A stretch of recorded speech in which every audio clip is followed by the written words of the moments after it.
तुम्ही विश्वास व्यक्त करता की ती घेतली शपथ 100% घेतील. पण मंत्रिमंडळात राहणारच ती. अहो, त्यांना राहावंच लागेल ना. सत्तेशिवाय काही माणसं राहू शकत नाहीत.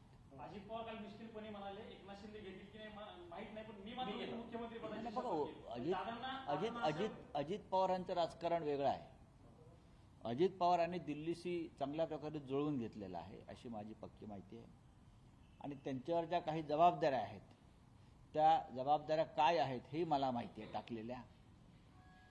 एकनाथ शिंदे जे राज्याचे मुख्यमंत्री आज 5 वाजेपर्यंत आहेत काय, जेव्हा मुख्यमंत्री ते उपमुख्यमंत्री होते, त्यानंतर महाराष्ट्रात नवीन मुख्यमंत्र्यांचं पर्व सुरू होईल आणि त्यानंतर राज्यात पुढली 5 वर्ष आपल्याला धुमशान पाहायला मिळणार आहे. त्याची तुम्ही तयारी ठेवा. यात महाराष्ट्राचं हित किती अहित किती हे तुम्हाला येणारा काळ दाखवेल.